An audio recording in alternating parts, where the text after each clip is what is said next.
Și iată-ne că am ajuns la ultima parte din seria noastră de clipuri de scos motorul iarna. Dacă în primul am vorbit cum să ne pregătim noi, cum să ne echipăm și în al doilea am vorbit despre motocicletă, despre aderență și cum să pregătim motocicleta pentru mersul iarna, acum în al treilea vorbim de pregătirea noastră în materie de cunoștințe. Ce trebuie să știm când scoatem motorul pe temperaturile astea scăzute. Temperaturile astea în jur de 0 sau poate chiar un pic și sub 0 grade. Și discuția asta o să fie o discuție liberă, mai liberă între noi. Am pe telefon de asta țin în mână, cam aici tot felul de notițe cu chestii pe care vreau să vi le zic eu. Și o să vă dau astăzi niște informații. Pe unele probabil le știți, posibil să le știți, pe altele nu. Cu siguranță aveți și voi experiențe și informații pe care eu nu le am. Și nu o să pot să vi le prezint logic în clipul ăsta, așa că cazul ăsta am să vă rog să mergeți jos, să lăsați în comentarii, că așa mai văd și eu, că asta a fost practic scopul la toate clipurile astea, la miniseria asta, să învățăm împreună niște chestii. Și prima chestie pe care mi-am notat-o și vreau să discutăm azi este vizibilitatea și fenomenul de orbire. Pentru că trebuie să înțelegem că iarna, soarele nu urcă așa de tare pe cer cum urcă în restul anotimpurilor. Și să luăm un caz concret, ești pe motocicletă, e soare afară, nu știu, 2 grade, 5 grade, 7 grade, nu contează, dar suntem în luna decembrie sau ianuarie. Și tu mergi spre vest cu soarele în față. Mă gândește-te logic, dacă ai soarele în față de ele destul de jos, tu ai o mașină în spate, ce vizibilitate va avea mașina aia, șoferul ăla de la mașina din spate, în legătură cu tine care ești în fața lui? Logic, el va fi destul de orbit și tu vei fi destul de orbit pe motocicletă, dar pericolul e mai mare sau datorită mașinii pe care o ai în spate. Pentru că el fiind așa orbit nu o să vadă detalii importante precum stopul tău de frână sau semnalizările. Nu o să vadă când frânezi, nu o să vadă când tu ai intenția de schimba direcție. Asta e o chestie pe care trebuie să o aveți în vedere cu fenomenul ăsta de orbire care se întâmplă cel mai tare în sezonul de iarnă, când, cum am zis, soarele nu urcă foarte sus pe cer. Am început cu partea asta de vizibilitate, că e mai scurtă și vreau să trecem la capitolul următor. Pentru că tura trecută am vorbit mult de aderență și ce înseamnă aderența și cum o câștigăm și cum o pierdem în funcție de cauciucuri de pregătire și așa mai departe. Tura asta avem o listă, ca să zic, destul de lungă de chestii peste care putem trece pe asfalt, care să ne facă să pierdem aderența aia. Și acum nu e într-o ordine anume, e efectiv cum o să mi le aduc eu aminte, dar o să vă prezint seria de riscuri pe care le văd și le-am simțit și le-am pățit eu când am scos motorul pe temperaturi de astea reci. Și unele dintre ele sunt periculoase chiar și în restul sezoanelor când sunt ude, spre exemplu, și cu excepție și vara când e foarte cald. Dar o să vă explic. Deci, aderența. Care sunt chestiile la care trebuie să aveți grijă când scoateți motorul iarna? În primul rând, cea mai banală chestie e vopseaua de pe drum, marcajele vopsite de pe drum, pentru că sunt unele vopsele care sunt extrem de lunecoase la temperaturi nepotrivite, adică foarte scăzute sau chiar și la temperaturi potrivite, dar când sunt ude. Spre exemplu, am un caz concret, aici în Cluj-Napoca au marcat niște piste de biciclete foarte frumoase în centrul orașului, dar vara, când sunt ude, când plouă, sunt extrem de alunecoase. Deci toată comunitatea de bicicliști din Cluj, după ce au drumul la pistele alea, s-au plâns de factorul pierdere aderență, factorul alunecare, cu bicicleta, nu zic cu motor de 150-250 de kg, cu bicicleta, în momentul când ele au devenit ude. Vă dați seama ce se întâmplă iarna, când, chiar dacă nu-i zăpadă afară, umiditatea tot e mai mare, umiditatea mai mare în aer, poate să fi fost o ploicică la 3-4 grade, care nu trebuie să se transformă în zăpadă, dar tot rămâne ca umezeală pe stratul ăla de vopsea. Sunt extrem de periculoase astea specifice din Cluj, dar în general sunt multe vopsele folosite și în România și în afara țării am pățit, care sunt super alunecoase în momentul în care se udă sau asfaltul este rece. Deci, marcajele vopsite de pe drum e o chestie la care ar trebui să aveți grijă. Și următorul mare risc de la nivelul asfaltului la care trebuie să avem mare grijă sunt chestiile metalice. Și când zic chestiile metalice, la ce mă refer? Guri de canal, șine de tramvai, de cale ferată, dacă cumva e cazul să te intersectezi cu trenul, dar mai probabil în orașele mari șinele de tramvai și am pățit chiar și la limitatoarele de viteză, am pățit o singură dată la intrare într-o parcare, pentru că ele în general sunt de beton, limitatoarele, sau de cauciuc, dar au anumite șuruburi sau plăci metalice cu care le prind în asfalt și alea devin super alunecoase. No, toate chestiile astea metalice trebuie tratate cu grijă. Per total, în general, să fie clar, vorbim de mers iarna, trebuie să adaptăm viteza, nu mergem ca vara pe oricare din chestiile astea, fie că sunt vopsele, fie că sunt chestii metalice. Dar revenim la chestiile metalice. În primul rând, din nou, repet, trebuie să adaptăm viteza și când e musai să trecem peste ele, e musai să trecem peste ele cât mai vertical și vertical din două unghiuri. Dacă ăsta e drumul tău, tu odată vrei să fii cât mai perpendicular pe el, deci dacă cumva ai o gură de canal în față și nu mai ai cum să swerve sau e prea rece asfaltul sau prea rece cauciucul, cum am discutat în clipul trecut și e periculos să swerve și nu ai de ales decât să treci peste gura de canal, totdeauna îndreaptă motocicleta și treci cât mai vertical posibil peste gura de canal. La fel și cu șinele de tramvai, numai că la șinele de tramvai trebuie să avem grijă la două chestii. Odată trebuie să fii tu cât mai perpendicular pe asfalt, da? Unghiul drept, și al doilea, unghiul tău de atac contra, nu știu dacă e corect aici, dar înțelegeți, ascultați-mă că o să înțelegeți ce vreau să zic. Unghiul cu care treci peste ele, dacă asta e șina, telefonul meu e șina de tramvai și ea merge așa și eu vin așa, o să încerc să mă îndoi să trec cât mai perpendicular peste ele. Deci punctul de intersecție să fie cât mai aproape de 90 de grade dintre ele. Deci eu vertical pe asfalt, dar și intersecția mea cu șinele cât mai perpendiculară. Știu că poate sună ciudat, dar nu e greu. Pe fracțiune de secundă, dacă adaptați din timp viteza când le vedeți, chiar dacă voi sunteți înclinați, chiar dacă vă întâlniți cu ele într-o curbă, o fracțiune de secundă de la cum înclinați motocicleta sub voi sau sunteți și voi înclinați cu motocicleta, ridicați o fracțiune cât să treceți peste pericolul ăsta, să fiți cât mai vertical în punctul în care vă întâlniți. Nu e așa mare lucru, e un pic de exercițiu necesar, dar promit că cu timpul și cu exercițiu o să rezolvați și o să treceți peste chestia asta și o să aveți mai mare siguranță când se va întâmpla să vă întâlniți cu ele pe drum. Și la capitolul limitatoare de viteză, acolo din nou aceeași chestie.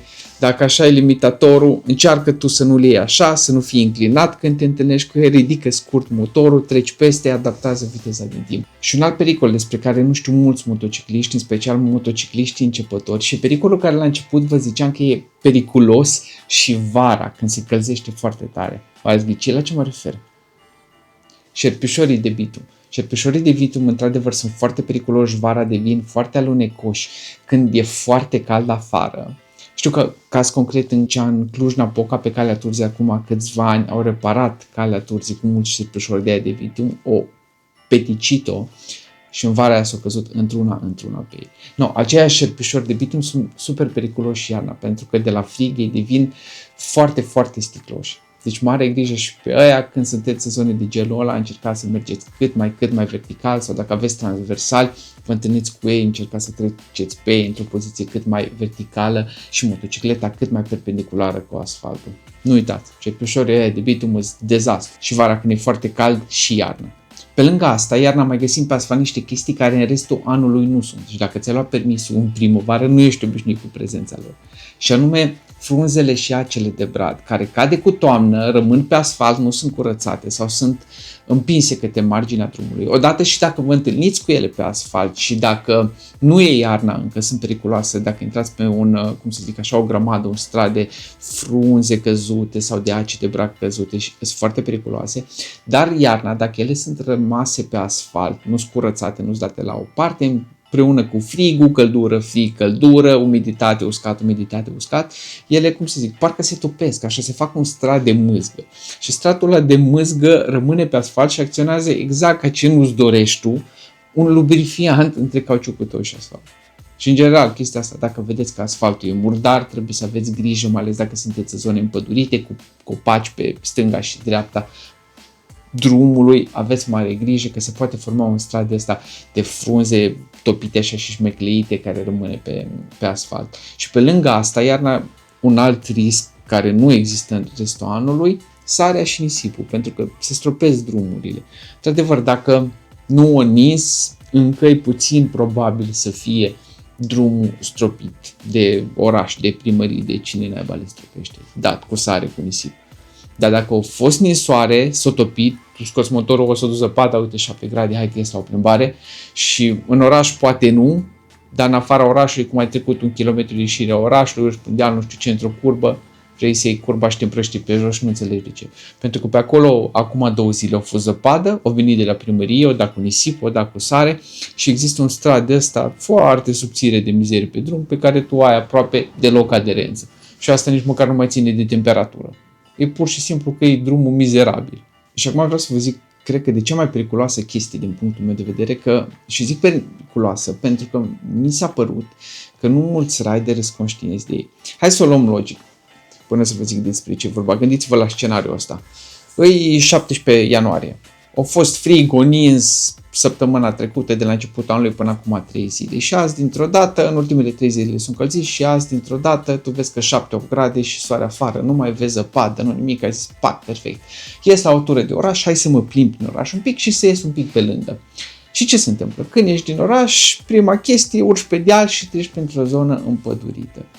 Intri în zona aia împădurită, mergi un pic în prima curbă, ești poc pe jos cu craci în boscheți. Ce s-a întâmplat acolo? Chiar dacă tu vezi soare și cald afară și ți se pare că nora s-a uscat. Zona aia împădurită, pe lângă faptul că asfaltul nu a avut timp să se încălzească, pentru că împădurită fiind, asfaltul a fost în permanență la umbră.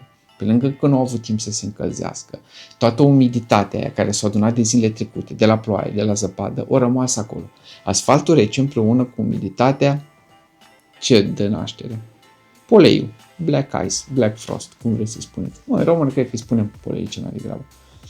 Chiar dacă tu ai avut 7-8 grade în oraș, poate 10 grade, că sunt încălzit un pic clădirile, tu când ai ieșit afară, când ai intrat în pădurea aia, pe asfaltul ăla care nu l-a mai văzut soarele din vară, pentru că el a fost umbrit de copacii de lângă, cum am zis, umiditatea, stratul de umiditate, factorul, gradul de umiditate de la sol crescută, împreună cu asfaltul rece care nu a avut timp să se încălzească, o păstrat așa ca un strat de polei, liniștit, e acolo, nu l-o deranja nimeni, nu-l interesează pe el că restul orașului sau în restul zonei e soare și asfaltul stă la soare. În locul ăla, pur și simplu, s-a creat un strat de polei, de gheață foarte subțire, la care tu nu te așteptai. Și asta e una din chestiile de care am văzut că riderii noi nu sunt conștienți.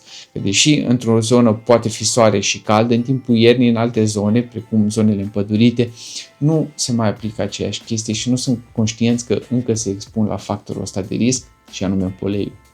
Și ultimul risc pe care vreau să-l menționez astăzi, poate nu v-ați gândit toți la el, de obicei se discută de el la începutul sezonului, după ce a trecut iarna, și anume șoferii. Și faptul că șoferii de mașini din jurul nostru uită de existența noi. Cum a venit prima săptămână de frig, 50, 60, 100, 70 de motociclete intră la iernat, rămân foarte puține, șoferii uită că au existat vreodată motocicliști pe străzi. Și asta înseamnă că nu mai sunt atenți la noi, nu mai au grija noastră și probabil și, cum să zic, involuntar, creierul lor alege să nu ne mai vadă în trafic. Deși asta e o problemă pe tot parcursul anului. Sunt niște clipuri foarte bune, în special unul de la Fortnite, dacă îl căutați, despre cum creierul unui șofer de mașină alege să nu perceapă un motociclist ca un pericol și de aia îl ignoră, chiar dacă îl vede, chiar dacă suntem în raza vizuală, îl ignoră. Chestia asta se intensifică mult, mult mai tare când circulăm iarna, pentru că creierul e cu atât mai dezvățat de prezența motocicliștilor în trafic. Și cu asta nu prea avem noi ce să facem propriu zis decât să circulăm noi cu extra prudență. Acum sunt convins că și voi mai aveți povești și experiențe și alte chestii pe care nu le-am tratat în clipul de astăzi, așa că din nou vă rog să mergeți jos în comentarii să mi le spuneți, că sincer și eu mă bucur când văd comentariile și mesajele la voi, care sunt politicoase, bineînțeles, și constructive, ca să mai învăț și eu ceva chestii despre ele, nu numai să fac cercetare pe net pe temele astea cu săptămânile ca să obțin un videoclip de asta. Deci și părerile și experiențele voastre sunt la fel de importante ca și clipul meu de acum. Și asta fiind spuse, vreau să tragem o concluzie în legătură cu mersul ăsta iarna. În primul rând, vreau să știți că decizia e la voi. Seria asta de clipuri nu a fost și nu am făcut-o ca să vă conving să ieșiți iarna. Nu am făcut-o ca să vă conving să nu ieșiți iarna. Seria asta am făcut-o ca să ne educăm cât mai bine împreună, și eu pe voi, dar și voi pe mine. Asta înseamnă că dacă tu alegi să nu ieși iarna cu motocicleta, nu te face laș. Dacă tu alegi să ieși iarna cu motocicleta, nu te faci un idiot. Înțeleg că sunt oameni care nu au alte mijloace de transport și nu au de ales, perfect de acord. Ideea este decizia pe care o luăm în legătură cu circulatul iarna, cum e acum, când nu avem zăpadă pe drumuri, avem fric, dar nu avem zăpadă pe drumuri, că strict la asta mă refer, nu mă refer nicio secundă la circulatul pe zăpadă. Important e ca decizia asta să fie informată, să învățăm, să ne educăm și să o luăm în consecință cât mai bine. Ce e mai bine pentru noi? Vrem sau nu să circulăm în perioada asta de temperaturi foarte scăzute? Ca să nu mai zic circulatul iarna, ca să nu se înțeleagă circulatul pe zăpadă. Și astea fiind spuse, cam asta e miniseria noastră. Dacă ați rămas până aici, vă mulțumesc foarte frumos, o să vă rog să luați în considerare să-mi dați și un subscribe, un like, un share către prietenii voștri și un hype dacă aveți butonul ăla de hype. Și dacă vreți să susțineți canalul, aveți jos un link de membership sau un buton de join cu care puteți să faceți asta.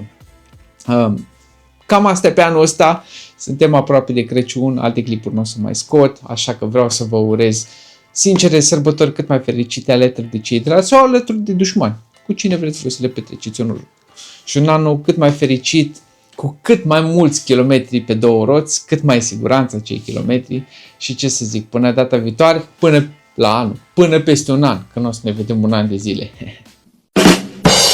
Până în 2026. Nu uitați să fiți buni cu voi, fiți buni unii cu alții și asfaltul scat să avem.